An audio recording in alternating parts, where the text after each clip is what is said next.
Before I get started, I'm just gonna get this out of the way. I think The Legend of Zelda Tears of the Kingdom is a great game. Controversial, I know. Which leads me into the disclaimer that no, I do not think the game is perfect. I have plenty of critiques, but that isn't what I'm going to be discussing right now. A few days ago, during the Nintendo Direct Partner Showcase, we got another look at Hyrule Warriors Age of Imprisonment, a game set during the Imprisoning War that occurred in the distant past that Zelda time traveled to in Tears of the Kingdom.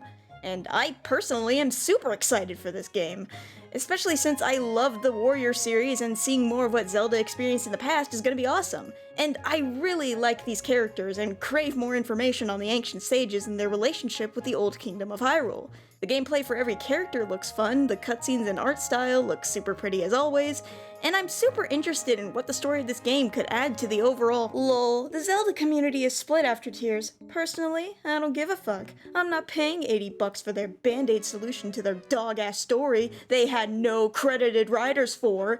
Demon King? Sacred Stones? So that was the Imprisoning War? That's the story, not any of this post-hoc fanfiction. Secret Stone? Demon King? I am at the point where I just do not care anymore. I am a huge Zelda fan, but with TOTK disrespecting the previous game's lore, Age of Calamity being marketed as a canon story only for it to spin off into a non-canon what-if scenario less than a third in, and this being the fourth iteration of the same Breath of the Wild sub-series, I am sitting this one out. I hope this game sells poorly so that they stop milking this iteration of Hyrule. I'm with you. Throwing the word canonical felt perverse and manipulative. Huh? So yeah, turns out this game actually sucks. I'm tired, man. I'm so tired of this. Look, I've been staying away from the whole Tears of the Kingdom debate for a little while now, but with this amount of negativity toward a game that isn't even out yet, I feel as though I cannot fucking enjoy something from this era of the Zelda franchise without being lumped into the group of either Nintendo fanboys or corporate apologists. This is absolutely nuts! The discussion surrounding Age of Imprisonment has rubbed me the wrong way far too many times in the past week, so I just have to talk about it and rant into the void if I have to. But these are just dumb YouTube comments, right? So maybe I am getting a little too emotional out of nowhere. Besides, I should probably see what others are saying before I start. I don't plan on buying this game, and I don't think you should either. If you're really dying to know what happens, just watch the cutscenes on YouTube. And please, if you see someone after the fact trying to backfill the new details we learn into the original story, call it out. Do not let Nintendo get away with this. This game is nothing more than a tacit admission that Tears of the Kingdom was unfinished, and it deserves nothing more than your contempt. Oh. Damn, that is certainly a take. I have thoughts about this, but to give a quick disclaimer, I would actually recommend watching this whole video on Skitty Bitty's channel to gain more context regarding this. Even if I don't agree with their takes, I want to at least open the door for an audience in case they want to hear what others think. Now, with that disclosed, it's time for me to give my proper thoughts on all this negativity that I've showcased so far. This might be a disorganized, neurodivergent rant, but I could honestly care less at this point. For the record, I do agree with the overall consensus that Tears of the Kingdom story isn't perfect. A lot was left out that could have made the narrative more cohesive and enjoyable overall. However, I will firmly state that the story certainly doesn't just boil down to Secret Stone? Demon King? and that's it. There is a lot to the world and story that people either outright ignore or haven't experienced for themselves because they played a fraction of the game and never picked it up again. And a surprising amount of folks dropped this game fairly quick. Now, could TOTK have done more with the sages? Yes. Could the memories have been presented in a better way? Yes. Trust me, I have a lot to say regarding how I think TOTK handled its core elements. But like I said earlier, that isn't what this video is about. Regardless of what anyone thinks of the story though, I will still pose this question here. Why the fuck is it now a morally wrong thing for people to take the new details Age of Imprisonment gives us and try to fit them in with what Tears of the Kingdom had? It's not something that should be called out like it's a sin against everything Zelda even stands for. You know, the Zelda that is known for the convoluted timeline that people backfill details for to this day. I've honestly been taken aback by the sheer anger other people have over Age of Imprisonment actually adding more to the story, saying that many of these details should have been in TOTK to begin with. Now, to be fair, I can see why that argument has taken off, especially considering the fact that there is now a whole separate game people need to get in order to see more of what happened in the past. But by that logic, why does Age of Calamity exist? Shouldn't Age of Calamity be just as much of an admission that Breath of the Wild story is unfinished and required more? After all, some aspects of Age of Calamity's story could have easily been shown off in Breath of the Wild, right? And hey, maybe I'm the stupid one for saying this, but I don't necessarily see revisiting these characters and their stories as a bad thing. Tears of the Kingdom had plenty of side quests and side adventures that alluded to more events in the past that we don't get to see with Zelda's Dragon Tears. I won't ramble on about every example of this, but the one I always point to is the side adventure Messages from an Ancient Era. While that is a pretty tedious quest to finish, the information you obtain after actively seeking it out is actually interesting. The tablets that you're meant to find are written from the perspective of a chamberlain from ancient Hyrule, who served Rauru and Sonia during their rule and was even there to document Zelda's arrival.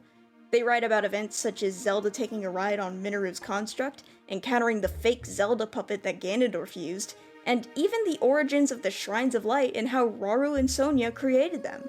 And based off of this exact shot in the trailer, we might get to see a Shrine of Light being created with Zelda witnessing it in the background. You know, it's crazy how many details people will miss when they immediately decide to jump on the hate train. Speaking of Zelda, if we really think about it for a moment, it's possible from the non-combat gameplay shots we see that the story is mostly gonna be from her perspective.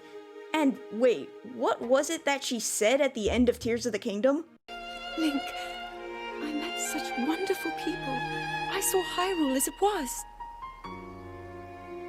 I have so much to tell you. So much happened. It is very much within the realm of possibility that the game will start with Zelda telling Link and all of the new sages about her experiences in the past, filling in the gaps and juicy details that her memories didn't convey. After all, Tears of the Kingdom takes place from Link's perspective, putting together the puzzle pieces of what happened to Zelda, as well as the general events of the past that led to the upheaval. But that is just a theory from me, because currently that is all I and everyone else have right now when it comes to Age of Imprisonment. Game theories!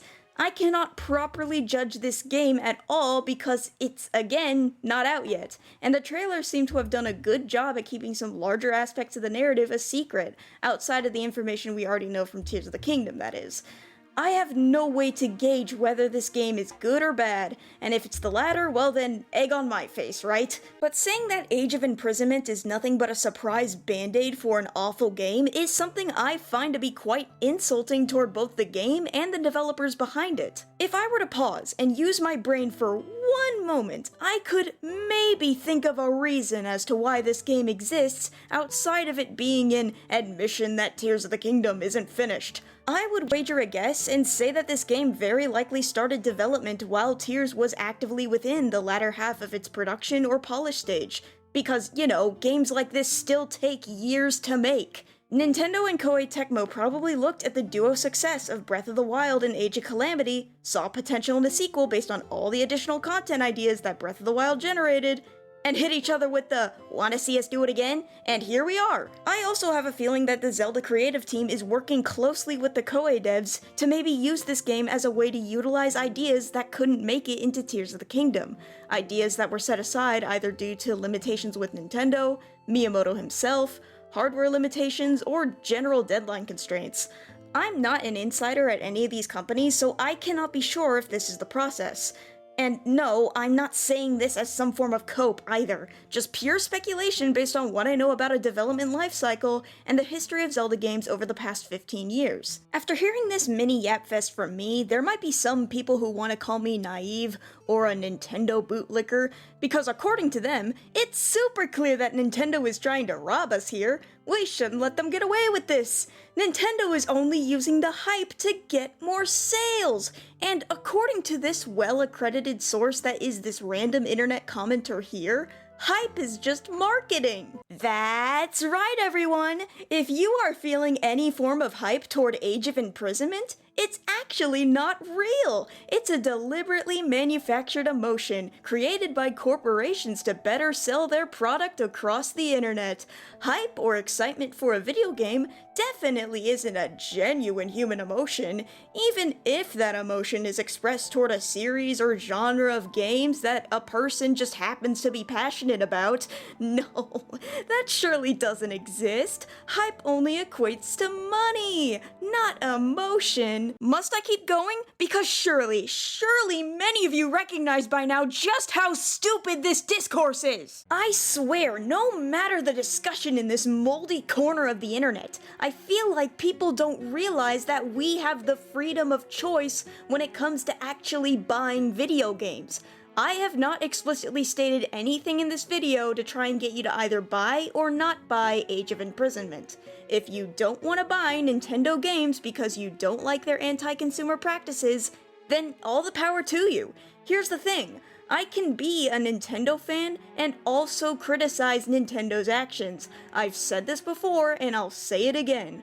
When I say I love Nintendo, I love the games, developers, and creative minds behind the projects, not the executives in suits at the top. Ultimately, I do not care if you buy this game or not, nor do I care about what you spend your money on in general. At the end of the day, I'm just a nerd on the internet. I'm not your parents, I'm not your bank, and I am definitely not a damn payment processor. I did not create this video to sell anyone on Age of Imprisonment, but rather express my frustration toward those who immediately brush this game off and tell others to, straight up, not buy it because X, Y, and Z. This should not be a fucking moral issue or an excuse to make people feel bad about even thinking of getting the game. Do I plan on buying the game the day it comes out? Hell yes! But please, don't let my decision control your thoughts about Age of Imprisonment. You control the buttons you press, so why should I have a say in what games you choose to give attention to?